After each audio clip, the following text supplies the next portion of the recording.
So I'm going to be doing an evaluation for Scss. This is essentially going to talk about it, how to install it, and how to use it. So to install, we're going to go to sas.lang.com/install, and if you look, you can choose which type of installation you want to do or how you want to do it. I'm going to use npm install global Scss. This is going to set up my workstation so that the preprocessor can go through and take the code and change it to CSS and connect it to our project. So first thing we want to do here is after we do an install, we have to create a new file here and do index.html because that's where we're going to be placing our objects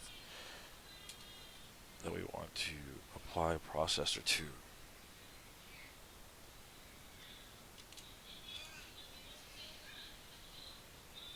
Here in the body, what we're going to do is create some divisions. We'll create 3.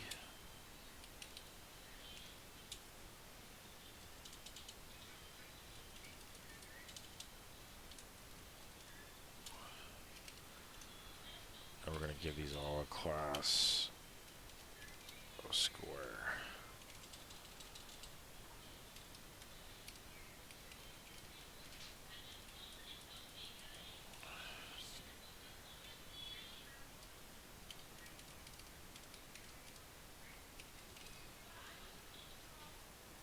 Alright.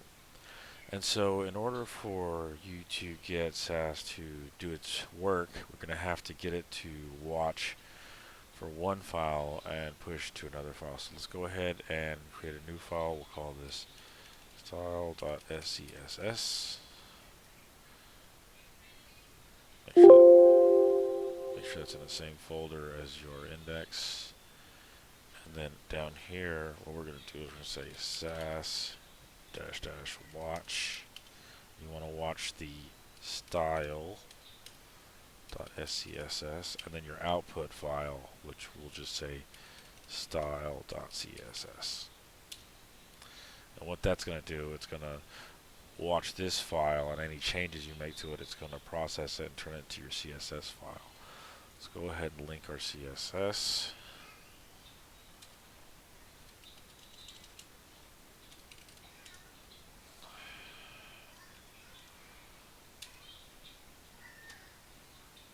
And in here, we'll go ahead and start typing some CSS. So the good thing about SCSS is you can do variables to store colors, width, height. And so what we're going to do here is we're just going to make some squares. Now what we're going to do, we'll say color is equal to green. We'll say height equal to 100 pixels and width equal to 100 pixels. And then from here we can call our class name class tag dot square, and we could say our background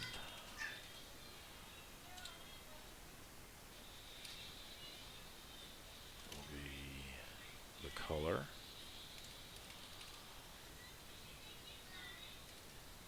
The height,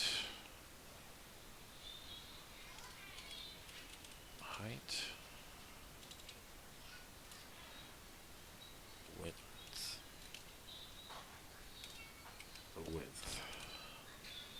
So we're going to use those same variables.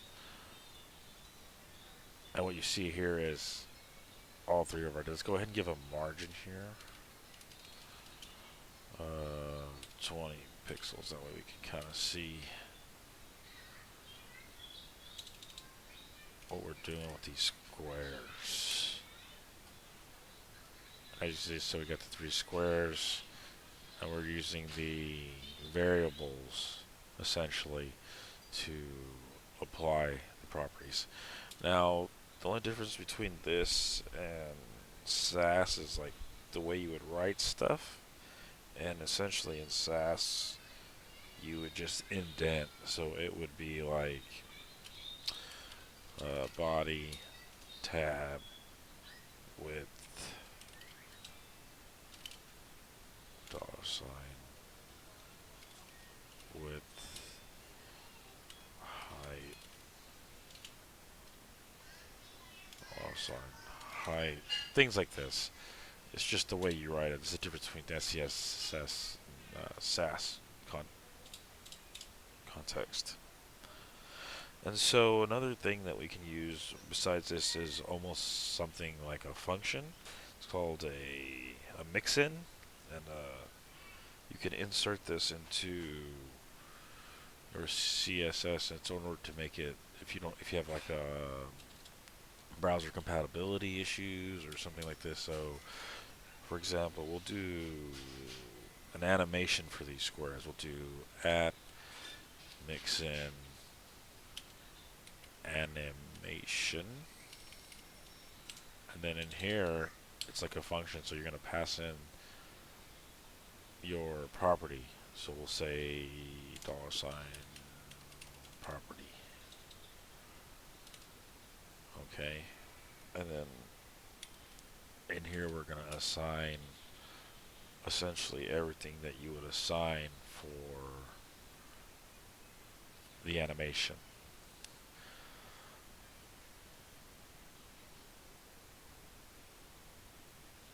So let me go ahead and start doing this. We're going to do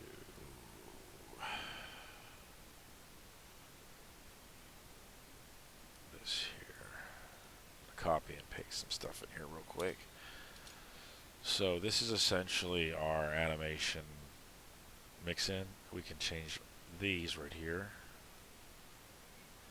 Change all these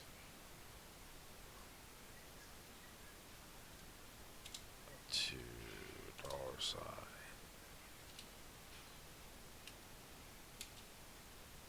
property, and it's going to pass this variable, or this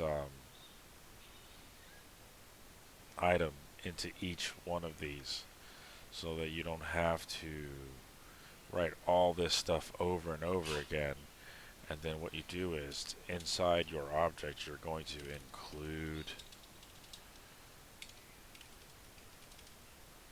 your animation